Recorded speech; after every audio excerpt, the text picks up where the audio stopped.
Hello everybody, it is the 4th of February 2018 and I'm going to be vlogging my reread of Throne of Glass by Sarah J Maas.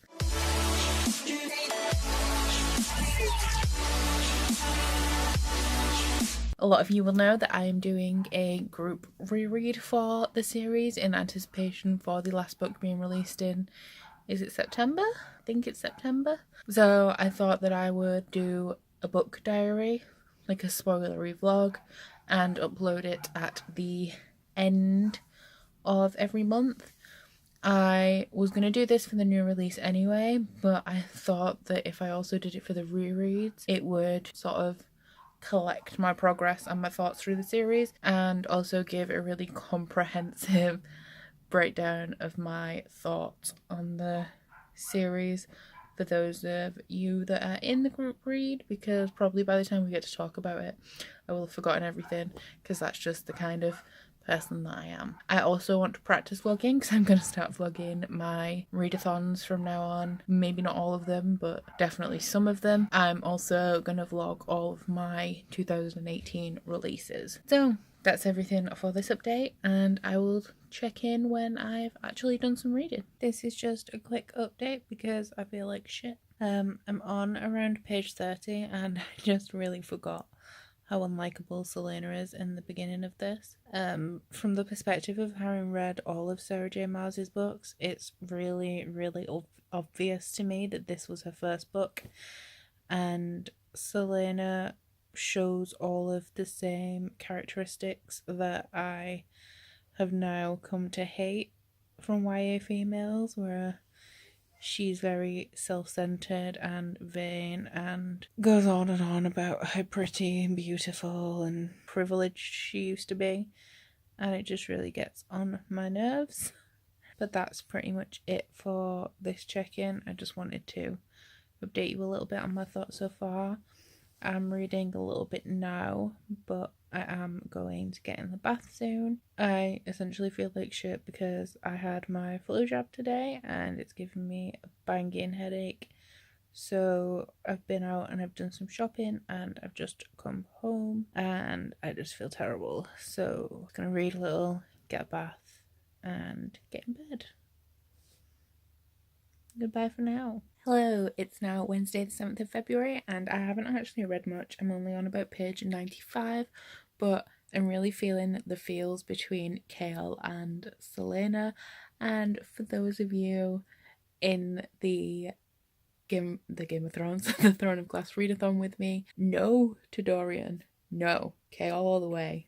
And that's just how it will always be, okay? The reason I'm updating you now, like I've just stopped mid-chapter, is because Nehemia has just been introduced, which is a character in this that I dislike, and I'm not going to go into why I dislike Nehemia because I don't think anything happens much with her in this book. But I don't know, I just feel like she's always been not an unlikable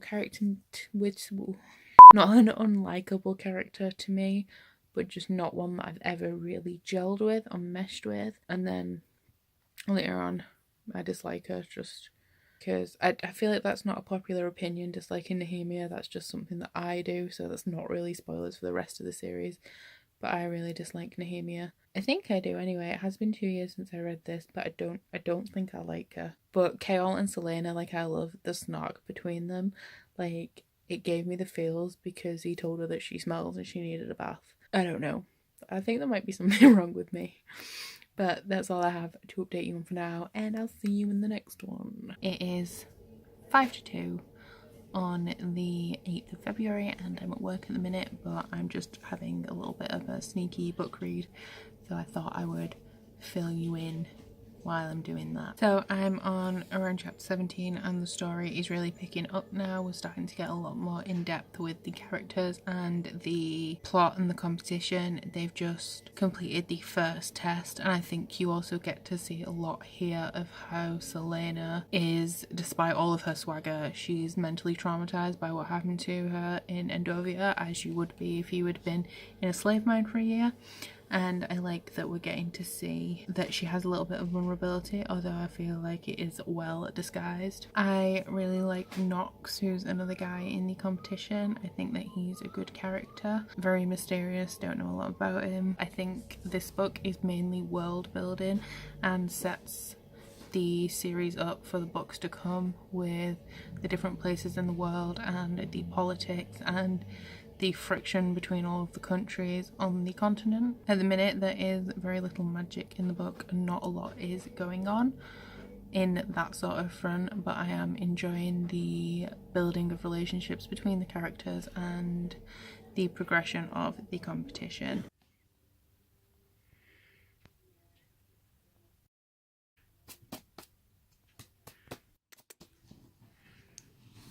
This is the reason that I don't get any reading done.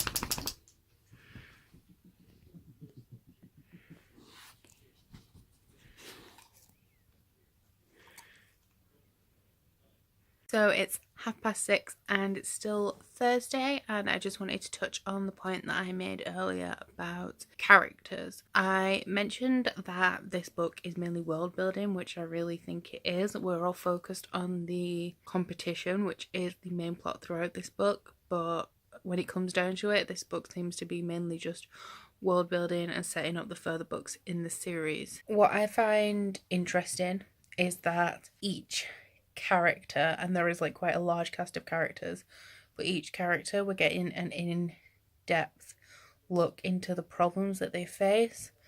For example, we have Selena, who's very cocky, vain and arrogant, but deep down she's a vulnerable girl who doesn't want to have to return to a life of imprisonment in a slave mine. Then we have Kaol, who's very uptight, some would say boring. He's a bit of an arse, if I'm being honest. I love him, but he's quite nasty. And this comes down to a strong sense of duty and honour and his responsibility to protect his friend Dorian. Then we have Dorian, who's also arrogant, very sure of himself, knows that he's sexy. Despite having this facade, he feels very out of place at court and has the pressure of needing to be married and produce an heir to be the king. How lonely he feels that he has nobody to really connect with in the palace. Then we have Nehemia, who is quite surly and doesn't really like anybody, as you wouldn't if you'd been sent to an oppressive kingdom's palace to negotiate some sort of ambassador relationship, where she has the pressure of her country not being taken over by Adalyn on her head. There's also Kaltain, who is a horrible, pretty little girl who took an offer from a duke to get out of her father's home, and it's quite clear that the duke expects to sleep with her, but she's pursuing Dorian and knocking out any of the competition in the way, or at least trying to avoid having to marry him or whatever the plan is for them. Yeah, so there's a great cast of characters, and I like how well developed they are and how much of an insight you get into them. Obviously I know how it links up later on in the series, but I like how the seeds are sown here, and that no character seems to be there just to be, oh, this is the guy that walks Selena here, oh, this is a random woman who says a line and then disappears. Everybody has a very deep storyline that is actually going somewhere and is relevant and remains relevant, and I just think that it's very well thought out. Anyway, that's anything for this update. I'm going to go get a bath and then maybe read some more, but I just wanted to touch on how well done I think all of the characters are. Hello, it is, I don't know what time it is or what day it is. 12:15? It is 12:15 on Sunday the 11th of February in the morning, and I'm just doing some reading. Got to page 270, so I've actually made some progress. However, I'm feeling a reading slump coming on. It's not because of the book, because like I've said, I'm enjoying this a lot more than I did the first time around, because I actually understand all of the world building that's going on. I'm just not in the mood to read, so that's a bit annoying. We're well into the competition now, and the romance has started to kick in, and it only kicked in at around page 240, and I'm surprised that it was that late in, because I thought it was much earlier.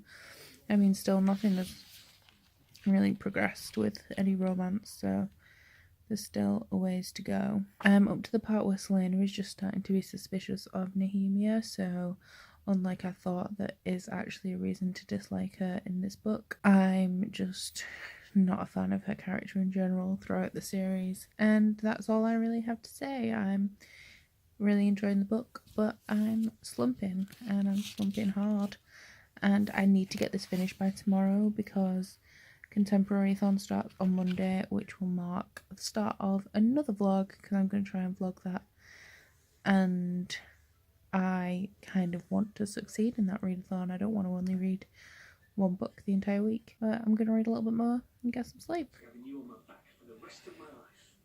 It's a lot easier to let Ferguson and friends deal with you.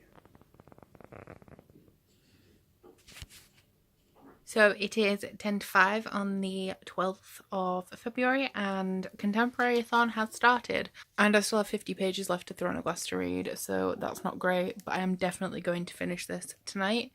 I'm up to the bit where Selena's first duel has just started. I left it at a really awkward point last night, but you're really starting to see like an intimacy between Kaol and Selena that I really appreciate, and it's nearly time for my favourite scene where she's lying on the floor and he's on the other side of the circle lying on the floor next to her, and I love that bit so much. I'm really excited to get to that, and then I'm gonna get on with some Contemporary-thon reads. So that's all I really have to update you on Throne of Glass, but obviously when I finish, maybe tonight, or I'll do a sit down thing, I'll update you fully on what's going on, my thoughts and everything like that. So, funny story, I am going away for the weekend. It's now Thursday the 15th of February, and I was editing my videos to go up tomorrow, which is Friday, and also on Sunday, and I was like, oh, I've got most of my footage from my Throne of Glass vlog already edited, so I'll just upload that. Then I realised that I never wrapped up the book for you, like I finished the book and then just left it. So I'm going to do my recap on Throne of Glass. I really enjoyed it, much more than I did the first time around, which I did mention throughout the vlog. I gave it 5 stars, where previously it only had 4 stars, and it was the only Sarah J Maas book that I rated less than 5 stars, I believe. Although I'm not sure about book 2 and 3 in Throne of Glass, but I think I gave everything else by her 5 stars, except for this one book. With the sort of knowledge gained from having read the entire series, I now realise that this book is almost entirely world building, down to the building of the characters, where you are getting a lot of details that are relevant much later on in the series, and it's laying down the bare bones of the story. You have an introduction to the word marks and the magic. You have an insight into each individual character's insecurities and where they may be heading in the future because of this. And I just think that this series was amazingly laid out. I think I might need to research this and see if there's any information on whether she planned the entire series to start off with, because I know from the last book that I read, Empire of Storms, there is a lot of references to the very early stages of the series, and I'm wondering now whether that was all planned, having read this and knowing how things come to play later in the series, because that's not what you'd expect from a debut author. You would expect them to sort of write a book that may end up being a standalone because you may not get a publishing deal for the rest, but this book is very much world building and set up for the rest of the series, which explains why I didn't like it so much the first time around, because I had no idea what was going on. A lot of things must have seemed irrelevant to me. A lot of things were very confusing. I also think that Throne of Glass is much easier to read if you've read through the series, because you understand all of the references to all of the parts of the world. Like, she mentions the Red Desert a lot, and if you've read Assassin's Blade, where some of it takes part in the Red Desert, you already know that. And she obviously references Terrasen a lot, and later in the series there's a lot more in-depth in Terrasen. She also mentions the Witch Kingdom, which you spend a bit of time in later on in the series. So I just really enjoyed that about the book. I don't really think I have much more to say on it, just that I'm so glad that I read it, because I've gained so much more insight into the series than I had originally. So I'm so thankful that I'm rereading the entire thing, and I actually really enjoyed doing it as a group read, because although we are not buddy reading at the time of me filming this and it being uploaded, we have still yet to come together and discuss all of our thoughts, because not everybody is finished. We've had a lot of great fun. I've made a lot of great friends, and we're only in the first book. We have 7 more months to go. So I'm going to end up with like the best friends of my life from this experience. And yeah, really great book, really great time. So excited to carry on with the series. But that's everything, and I guess obviously you'll see me again on my channel, but you will also see me again in March when we will be reading Assassin's Blade, and I will be also vlogging that. So for now, goodbye.